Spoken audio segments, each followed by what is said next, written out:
Show. Get ready. We're going on athletic adventures all over the great state of Michigan. And the show begins now. Here's your host, Audrey Dahlgren. Happy Friday, everyone, or as I like to say, happy Friday. There is a lot that happened on Thursday when it comes to Michigan State athletics, and we're going to devote the next hour to it all. Not only am I going to break down the first day of fall camp for Michigan State's football team, but Bill Beekman has stepped down from his post as Michigan State's athletic director, and so there's a lot to unpack there as well. It was an exciting day, I'll say this, before I get into a little bit more of the fall camp aspect. Yesterday was a really exciting day. You know, we arrived at the Duffy Daugherty football building at around 8:30, 8:45 in the morning. And, you know, we were waiting outside patiently to get let in before the first day of fall camp. And you could just feel the energy. And so when we were able to actually get out onto the field, you know, we haven't seen these players in person. And so it's been, or I guess up close, a lot of them. There are a lot of when it comes to the transfers. I mean, you know, we did see running back Kenneth Walker in the spring the glorified spring game practice that Michigan State held, but really not up close like that. Feel like, you know, on the field, right next to him sort of thing.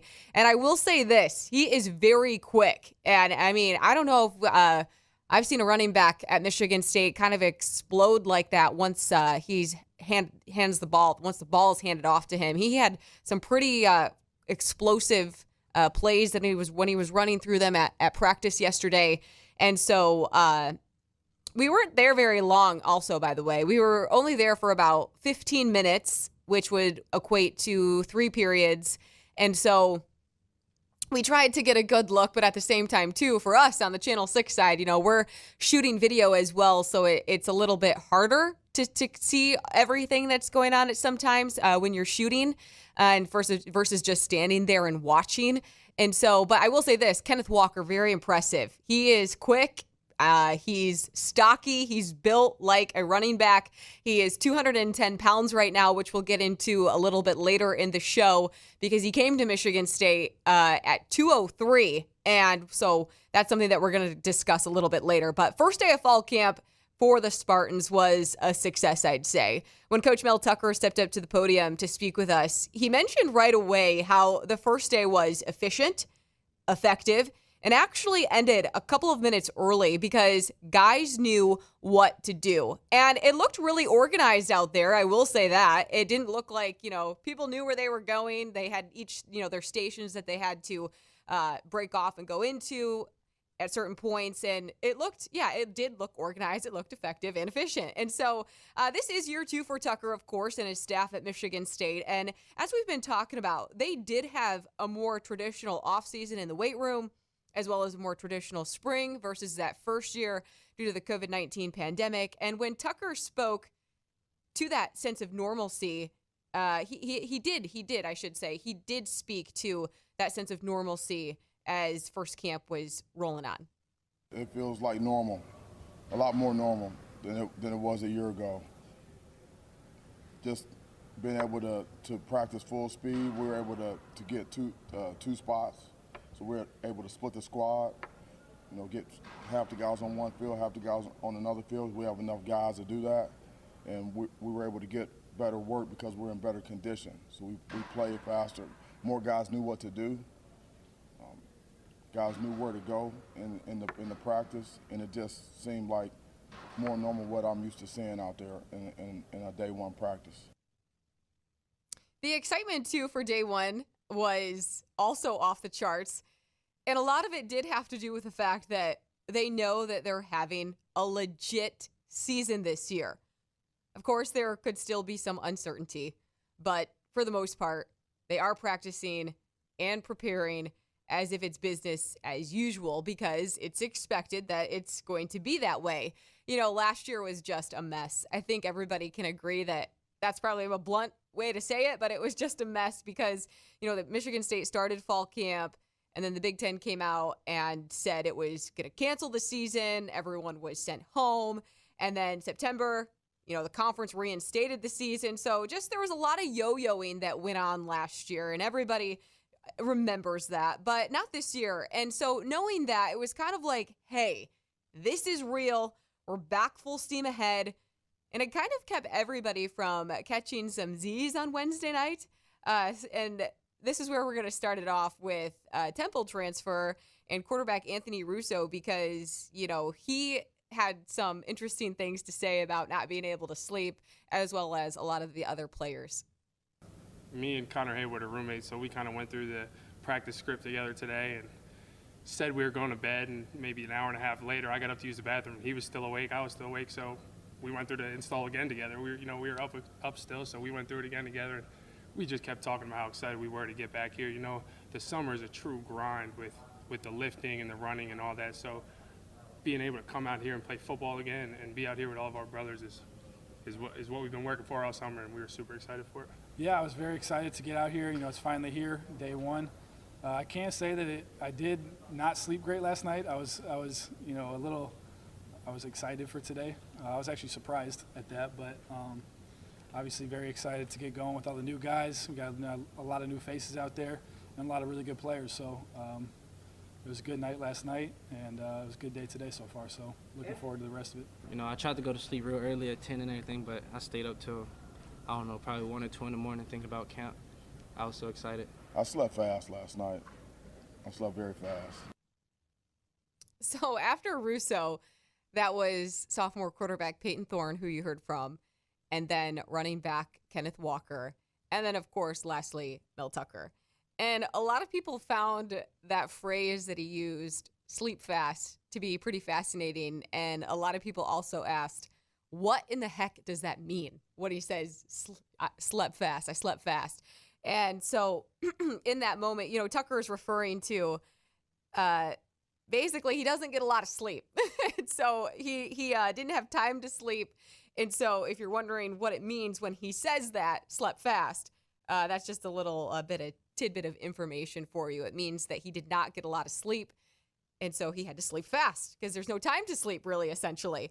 The other talking point or point of emphasis following day one was the quarterback situation. So, yeah, this is all the eyes, number one thing at camp that everybody just wants to know about. Everybody walked in onto the practice field yesterday, going straight to find the red jerseys where the quarterbacks were to see who was getting the first team reps and if they were splitting reps or what was going on there at that position. And so, and here's the thing. Now, it's not going to be determined, or nothing is going to be solved on day one when it comes to who the starter is going to be. But we do know, and Tucker did say at Big Ten Football Media Days, that MSU's number one QB will be decided in fall camp. No ifs, ands, or buts about it. So that's why I think so many people were, or at least, I'm speaking from a media standpoint, that is why you kind of bolted straight to the quarterbacks, because we just wanted to see what was going on there. And the front runners for sure, and this is what it was after spring ball, after the spring game, glorified spring practice, I should call it, that the front runners are Russo and sophomore Peyton Thorne, who were, of course, they were asked an array of questions about the job. Tucker said it's going to come down to consistency and performance, and Russo was not blunt, but he was direct about it. This is going to be the fourth offense that he's had to learn in 5 years. And so he's aware of that. But he also mentioned, too, that he didn't come to Michigan State to ride the bench. I'm as motivated as I've ever been. Like you said, I didn't come here to sit around. I came here to play. I came here to win a championship. My goal from the time I started college was to win a conference championship. I was never able to do that at Temple, and I have 1 year left, and this is the place to do it. And I'm confident that we're going to be able to do it. But I'm as motivated as I've ever been. I don't sleep at night sometimes because I'm so excited to get up the next morning to come here and work some more. And that just keeps getting more and more every day. It doesn't really dial down. If anything, it dials up every single day. So while he was blunt in saying that, he doesn't want to come to Michigan State and ride the bench, he did mention too how there is a healthy competition there. So it's not like, these guys are, I don't want to say hatred. That's a very strong word, but I mean, there is a very strong sense that it's competitive, and they know that, but they also know that they need to work together. They're a team, essentially. But that's the case for a lot of positions right now on Michigan State's football team. There's a lot of competition, but guys are also working together. Kenneth Walker mentioned that when it came to the running backs position. Connor Hayward mentioned that when it came to the running backs position. And because there's a lot of talent. You also have Harold Joyner from a running back standpoint, who is transfer, who came in and is with the team now. And so Jordan Simmons is another guy that comes up as a running back who, to pay attention. Elijah Collins. I mean, the list goes on. That running back room is really deep. And so I wanted to have William Piegler on the show today, but he's going to join us next week because he's in meetings from 12 to 1. But to get his, and he'll have a better feel too because he'll have been through a couple of days of camp, and that probably will be better to have him on next week because he'll be able to provide some more insight as to what he's seen and everything. But Russo too, when he got here in January, the main thing that, he had to do this summer following the open spring practice was just study. He had to study. He needed to learn the plays. He had to get better adjusted to the playbook. And he feels way more confident, he said, with it now that fall camp has started, and described what he thought that he did well following day one yesterday. Being comfortable with the offense, seeing different blitzes, knowing the run checks, being able to make those checks and be confident with them. I think in the springtime, when I'd make a check, I was a little hesitant, wasn't sure if that was the right thing or not. Now I know it's the right thing. I can stand up there, make the check, say it loud, say it with my chest. And, that's the thing you need to do as a quarterback. You need to be able to, be loud, be vocal, show these guys that what you're doing, what they're doing, and you can run the show. And I think I was able to do that today and just have to continue to do it through the rest of camp. I know the physical side, Coach Novak and his staff are second to none. They're the best in the nation. Amber, our nutritionist, is the best. So getting with them, I changed my entire body from the springtime to now. I lost about 5% body fat, lost about 14 pounds, which was huge for me. But like I said in the springtime, the mental part was the biggest thing. So I did that a little bit more. Every morning I'd come in, watch a little bit of film, go to my lift and run, and then head back and either go through an install or watch some more film, because at the end of the day, you can be in the best shape of your life, but as a quarterback, if you don't have it between the ears, if you don't have it mentally, and you don't have an offense mastered, you're not going to be successful. So that was the biggest thing for me. So a couple of things there going off of that. He is confident, too, that even though this is the fourth offense that he's had to learn in 5 years, he thinks that he is better equipped maybe to be able to know what's going on just because he's had to do that for so many years. He has had to learn like new schemes and systems for like I said, those 4 years. And the other thing, too, with this that, it just kept getting brought up over and over and over was how everybody was so complimentary, like I said, of Jason Novak, the strength and conditioning coach, but also Amber Reinstein, who is the head football dietitian for Michigan State. Because as you heard Russo say there, he has transformed his body. And to lose 5% body fat since the spring to now, and then also 14 pounds, that's quite a difference. And to mentioning with Kenneth Walker, how he went from 203 to now 210. And he just said that he feels like he is in the best shape of his life. And it's a testament to, I guess, what we've talked about before with, Tucker and the staff in general and how they're just doing things differently at Michigan State that hasn't been done in quite some time, or if ever. And I really wanted to have Amber on today as well, but she's going to be joining us on Monday because she has to feed the players today from 11:30 to 1. That's a pretty important job of hers that she has, so we can't take her away from that. I don't think anybody in the program would be happy if the players did not get lunch today. And so really looking forward to that conversation, though, just to pick her brain a little bit more when it comes to what her responsibilities are, and just get her thoughts too on the players, giving her a big shout out for what she is doing with Michigan State. And Mel Tucker gave her a very nice shout out as well for what she's been able to do. So outside of the quarterbacks, Tucker kept a very close eye on the linebackers and then the secondary, because they have so many new guys at these position groups. I mean, we knew yesterday going into it that he was going to be watching the quarterbacks. He keeps a close eye on the quarterbacks every day. But what are the other position groups that he is honing in on, or he wanted to pay attention to on day one? And so he brought up the linebackers and the secondary, because, they have Tennessee transfer Quavaris Crouch, Michigan transfer Ben Van Sumeren, and the roster just looks completely different than it did a year ago, with nearly 40 new faces between the transfers and the freshmen. Yeah, this is not a hodgepodge group, at least from what we heard yesterday.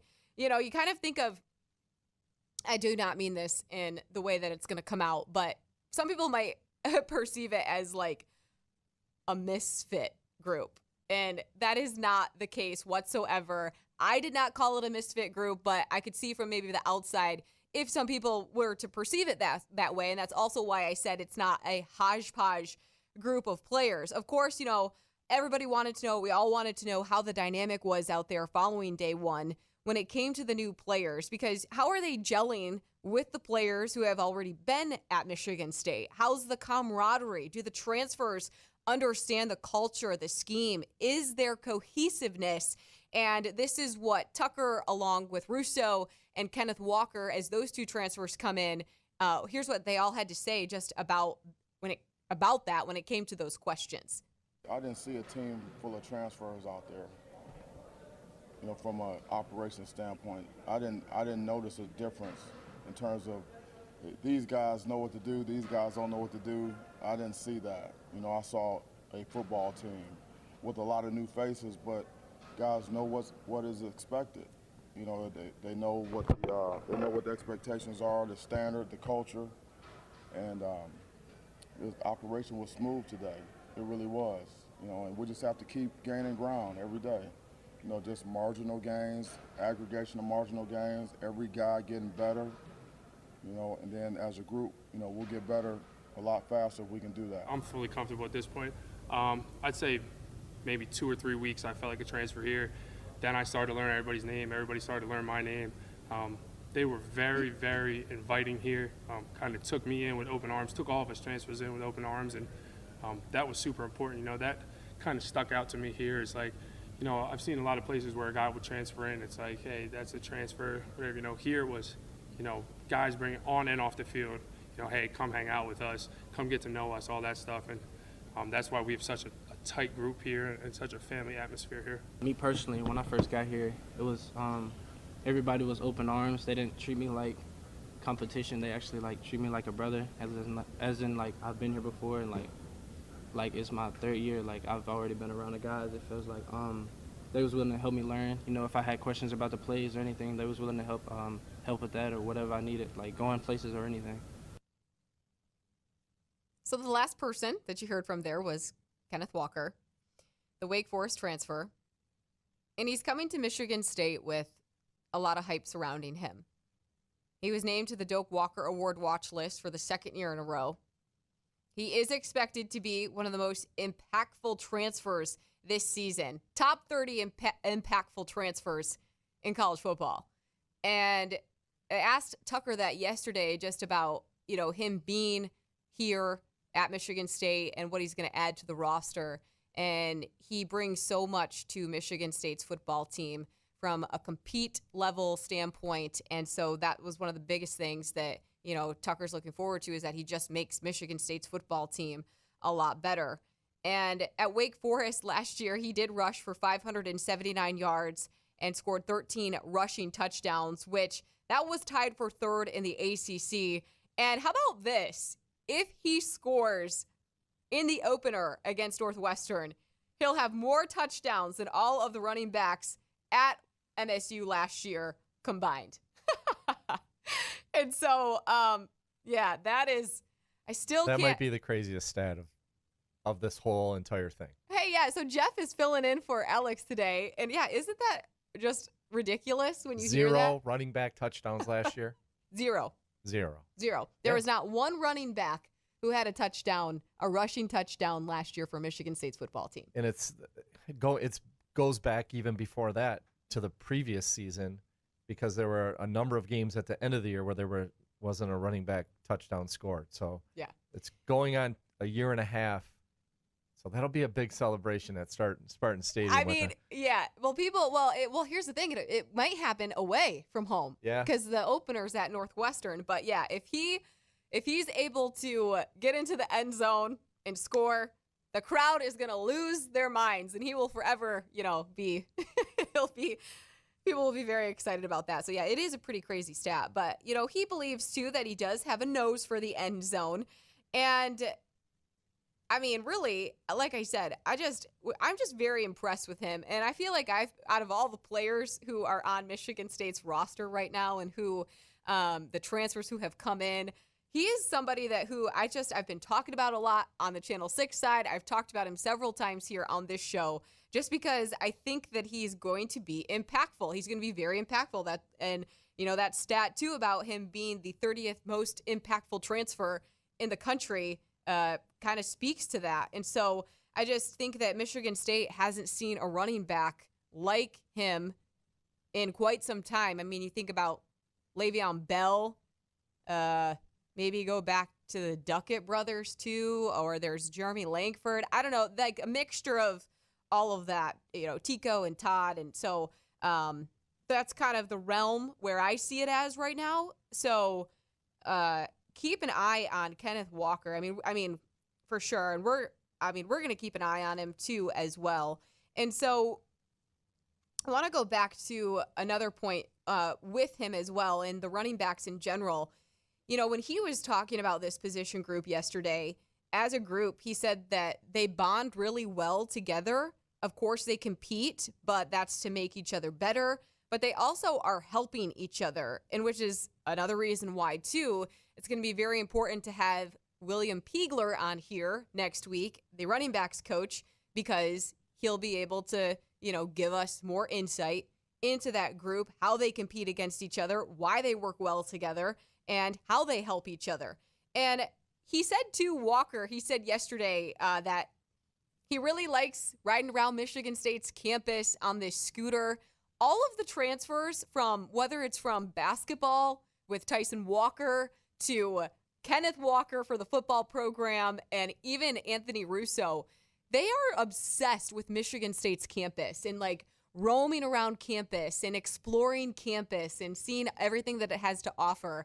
Both of the Walkers, they love the scooters. They ride around campus on these scooters. So that might be a really good feature story to somehow do in the future to have both Walkers riding around on a scooter. But anyway, just a fun little tidbit there. Russo, said too, he thinks Michigan State's campus is beautiful. And you have to think about it too. They really have not experienced it in the way that a traditional student at Michigan State would be able to experience campus, just because of COVID-19 and when they got here in January, and just going through everything that we've had to go through with the pandemic. But things are picking up. Russo mentioned how he cannot wait, because with spring, he watched the trees sort of blossom, and now going into the summer, how beautiful campus is. And now he just really has that itch to get into Spartan Stadium. And he's like, I am dying to see what it's like on game day with a full packed stadium. And I think this year too, it's just going to be elevated even more. I think the energy and the enthusiasm inside of the stadium is going to be just electric and off the charts. And so that'll for sure get the guys jazzed up. I don't know how it wouldn't. I'm trying to think if there's anything else too from yesterday that just like really stood out from fall camp. Other than the big things, it's just, the compete level is there. The energy is high.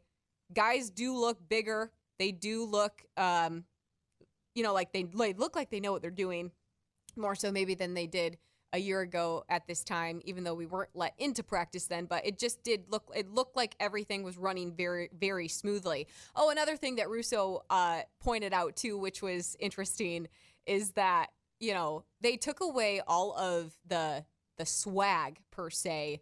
Like the players aren't allowed to have towels. Like Mel Tucker doesn't want them to have any type of swag like that at practice because he's just not about that. He doesn't think that they need all that stuff. And I think it saved the program too quite a bit of money by not, getting like the wristbands and all those sorts of things that you might see them have on. And so nobody had any of that on. But yeah, very focused and intentional. They stick to the process. You hear that word a lot. You hear relentless a lot, but process driven and what they're trying to accomplish. And, the gain ground each day came up when Mel Tucker was speaking. But overall, very pleased with day one. And I think that the players, too, were very pleased with day one, just getting out there. They probably slept a lot better last night after day one than they did the night before because they're probably very sore.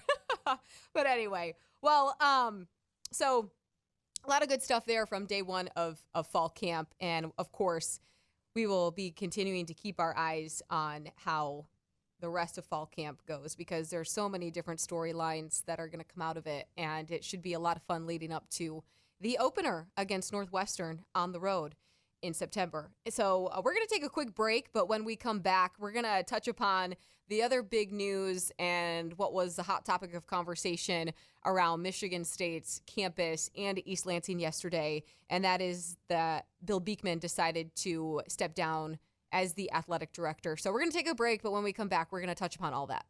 Thinking of a new air conditioning unit for your home? Hi, Peggy Doty with Doty Mechanical. A new Carrier high-efficiency AC unit will lower your energy usage and increase your home comfort. Current Carrier Cool Cash offers and available utility rebates mean your savings have never been better. Call Doty Mechanical today at 327-7777 or visit us at dotymechanical.com for your free estimate. For heating and cooling, the names to know, Doty Mechanical and Carrier, turn to the experts.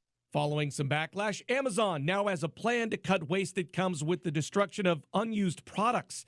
E-commerce company says the so-called fulfillment programs will help to build a circular economy. A FBA grade and resale program will allow third-party businesses on Amazon to resell returned items as used products, and a separate FBA liquidations program will allow sellers to use Amazon's wholesale channel to recover a portion of their inventory cost from returned items. The move comes 2 months after British broadcaster ITV reported that Amazon is destroying millions of items of unsold stock at its UK warehouses every year, including smart TVs, laptops, drones, and hair dryers. Dating app maker Match Group says it will bring audio and video chat, including group live video and other live streaming technologies, to several of the company's brands over the next 12 to 24 months. Match owns apps like Match.com, OkCupid, and Tinder. Tech Report, Larry Olson, NBC News Radio. Live across the Great Lakes State, you're connected to Michigan's most engaging and influential radio and television program, Michigan's Big Show, starring Michael Patrick Shields. Great to be with you, Michael Patrick. You're the show I would want to be on. Forget those other ones. Michael Patrick, it's always a pleasure to be on the air with the King of the Airwaves. Thanks for having me on again. That's a very good question. Those are all great questions. Good morning. Thank you. Michigan's Michael Patrick Shields. COVID cases are still on the rise in the U.S. White House COVID coordinator Jeff Zients opened a briefing and said the spike is being fueled by several states with the lowest vaccination rates. Over the past 7 days, Florida and Texas have accounted for about 1/3 of new cases. New York is launching what's being called the Excelsior Pass Plus in an effort to boost tourism and business travel post-pandemic. James Flippen reports. The Excelsior Pass is being used at things like sporting events and concerts. You upload to your smartphone your COVID-19 vaccination status. The pass will be used to indicate a traveler's vaccination status. Governor Cuomo's office calling this the nation's first such platform that's recognized by other states and countries. It'll be used on American Airlines direct flights to Greece, France, Spain, Italy, and the Bahamas. Health updates. Sarah Lee Kessler, NBC News Radio. I'm Tony Cuthbert with your Spotlight Sports Update. The Tigers beat the Boston Red Sox 8-1 yesterday in the rubber match of a 3-game series. Victor Reyes hit 2 triples and had 3 RBI in the win. Detroit is on the road against the Indians in Cleveland tonight. Former Lions wide receiver Calvin Johnson will be enshrined in the Pro Football Hall of Fame on Sunday. Johnson recorded 731 receptions and 83 touchdowns while playing for Detroit from 2007 to 15. Former University of Michigan standout Charles Woodson and Peyton Manning are also part of the Hall of Fame 2021 class. And the Pistons begin Summer League play against the Oklahoma City Thunder on Sunday in Vegas. First overall pick Cade Cunningham and second-rounder Luka Garza are part of Detroit's roster. Rookie Isaiah Livers will not participate as he continues to recover from foot surgery.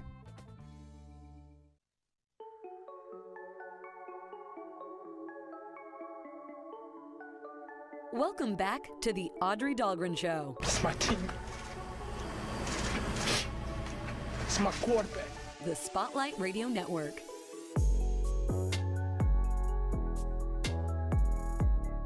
On July 17th of 2018, Bill Beekman was formally announced as the 19th athletic director in Michigan State's history.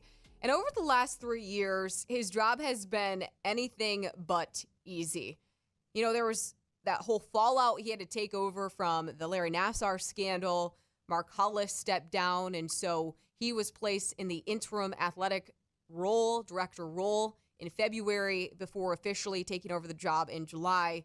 And in those 3 years, too, he had to, replace Mark D'Antonio, the all-time winningest football coach in Michigan State's history after he abruptly retired. He had to find a new football coach, Mel Tucker.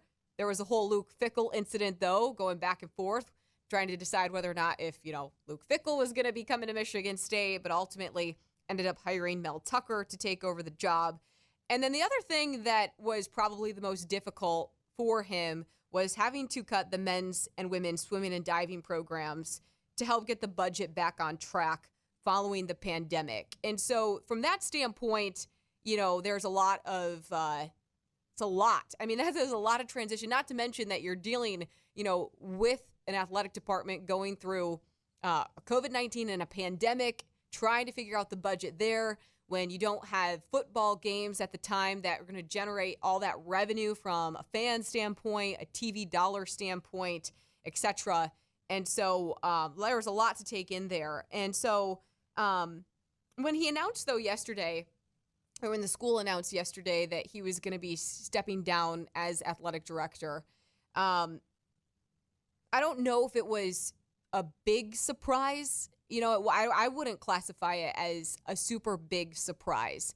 I think that if you have been speaking to some people within Michigan State, this is something that may have been on the horizon, something that was probably gonna happen at some point. Him not being the athletic director anymore. And so I had a chance to speak with him yesterday.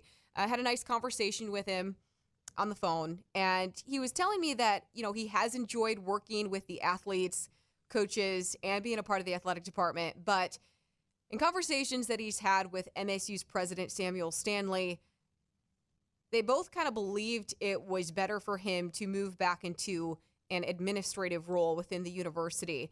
Because when he got this position, first the interim role as athletic director, and then moved into the full-time position, the background in athletics is not there. And so, he has more of an understanding from an administrative standpoint. And so he's going to be working with Stanley, serving as the vice president for strategic initiatives. That is the exact title of his new role. It's very bittersweet. He was saying, like I mentioned that, but he's really looking forward to it at the same time. And one thing that's important to note about this, too, is that he's not going to be making the transition right away. That was one thing that he made pretty clear in our conversation, is that he's going to continue his duties as Michigan State's athletic director until the university completes its national search for his replacement. And the school has hired an outside firm to look for candidates for the job, which I think is great. I think that Michigan State, and it's nothing against keeping people who are within the program, within the university, but I think it's great that they're actually hiring a national search when it comes to finding the next athletic director, just to get some new blood and some resurgence into, the school, the athletic department, some of the teams. I mean, there's something to be said about treating people well and keeping them in places, but at the same time, too, when you bring in new people, they have new ideas, they think differently, they've been different places, they have learned from different people, and so it just adds to, it can only help in that situation. And so Stanley had this to say, too, when it came to Bill and his new position and what he was able to do for Michigan State's athletic department. He said, Bill stepped in to help our athletic department during a time of turmoil and change, and we thank him for that. That department is in a better place now and ready to look for long-term leadership to propel us to a new nationally leading level. With his skills and extensive institutional knowledge, I feel Bill is an ideal fit for this new strategic initiatives role. And in the statement yesterday, of course, Beekman commented, and so I'm going to read that too for context because I like to do that so people know more exactly of his thoughts and what he had to say. So he said, I have been honored to serve as athletic director at Michigan State, and I thank the Board of Trustees and our administration for this opportunity. While we've experienced the most challenging 18 months in the history of college athletics, we've pushed forward on many fronts, laying the groundwork for the future. Great things are ahead for Michigan State athletics. I'm also excited for this new role in the administrative team as the Vice President for Strategic Initiatives, working with President Stanley to drive our great university forward. One big positive thing that happened during Beekman's tenure, besides getting Tucker and all of that, is that the school did receive its biggest cash donation ever of $32 million from former men's basketball player Matt Ishbia, and then mentioned the Tucker hire.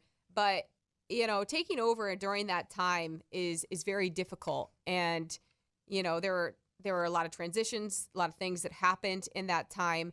But, I do think that he'll be probably better suited to go back in the administrative role. And like I said, he's very much looking forward to that. And so, like I said, I don't think, too, it was a super surprise to many, just in a sense that if you've been talking with people within Michigan State, it was kind of, I think, an overall consensus that it was time to do something different.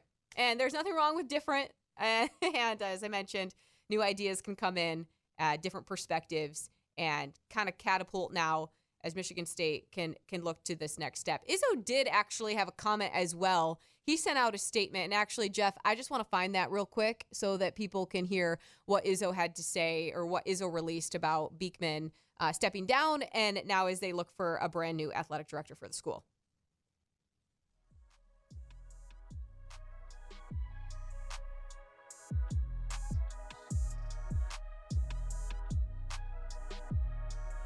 Okay, so this is Izzo's comment on Beekman. He said, I want to thank Bill for all of his hard work and support to Michigan State athletics over the last 3 years. Bill is a Spartan through and through and has been a great supporter of me, my program, and all of our coaches and student athletes. He provided a stabilizing presence for our department during a difficult time on our campus, and I know all of us thank him for his work. I wish him the very best as he moves forward, and know that he will always be a Spartan. And so now it's time to find a new athletic director. That national search is on. There are some candidates, a couple candidates' names who have popped up, but I would imagine that this is going to be a highly touted job for someone to come and step into. And I would imagine that it's a very lucrative role. Big Ten University. So I would imagine, too, that a lot of people would want to be a part and put their name in the process, or try to I don't really know how a headhunting firm works. I'm not going to lie. I know that they recruit, they try to seek out talent, but I don't know from a sense how it works when, like, do these people have an agent that these people, like, how do these people find these people? I don't know, but I don't know that. Jeff, do you know that? I haven't gone through it myself, but there's obviously these headhunting firms, and you've got to kind of let it be known that you're at least interested in possibly being recruited in that way. Okay. And then they'll have a whole set of criteria that they're going to go through and come up with a candidate. But do you think MSU is going to try to find a guy that goes back to like the Mark Hollis mold, where it was visionary, these gigantic events, it really put Michigan State on the map nationally in a lot of ways with the aircraft carrier game and the hockey games outside and all these different things that they did. And obviously budgets are a little bit different now, but that type of discussion hasn't really been happening. So I hope that they get a guy creative and unique and it can do all those things that Hollis did so well. I think that they will. I think that because if you look at Michigan State athletics during that time frame, that was the most successful. I think that, both the football and basketball programs were flourishing, and all the other sports seemed to be very well connected. Coaches seemed to be very well connected. And there's something to be said about that creative standpoint and being able to bring people together in that way. And you need somebody with that vision, because you need somebody who is not only going to, I don't want to say cater to the coaches or the players, but kind of cater to the fans and know who your fans are and what they like and what they want.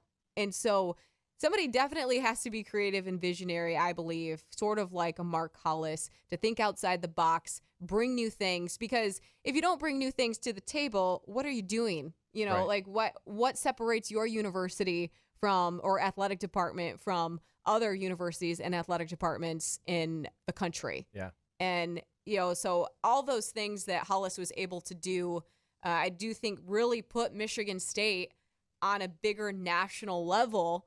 And they were very much flourishing during that time frame. I remember one time, it was before I left to go to St. Louis, and we were interviewing Mark Hollis. We had stopped over there for some event. I can't remember specifically what event it was, to talk about him and interview him about it. And, he was just kind of like, you have to have an approach where, yes, you are sort of catering to the fan base. Because really, that's where all of your revenue comes in. Think about it, if the fans are happy, it's as much as you're keeping the coaches and the athlete, but coaches there's happy. Been such a huge change for these new athletic directors, though, that they don't have anybody that's going to have real experience with the name, image, and likeness. Mm-hmm. Whole can of worms that thing can be, and that's going to be an interesting dynamic to watch, to see how that ultimately plays out. Yeah, and they may bring somebody in with kind of more of a background that's tailored to... Yeah, like a sports agent Exactly, guy. Yes, because in this new era of college athletics, it kind of would make sense to have somebody like that who is more privy to knowing the ins and outs of marketing. Yeah, Maybe a marketing degree might be. Such a huge thing for every program across the country. So yeah. We'll Absolutely. See. Well, that is the conclusion of this #Friday Feel Show today. So I hope everybody has a great weekend, and we'll have a lot to get into next week. Like I said, with Amber Reinstein joining the show and William Piegler. And it's also on Monday, the first official day of high school practice for football. So our 6 Sports 2-a-days coverage begins on Monday, and we're going to be bouncing around to all these different high schools, and we'll have a lot of high school football coaches on next week as well. Have a great weekend. Connect with KB. I've spent my career building relationships and connecting people. My work with local and state chambers, state government, and now the life of an entrepreneur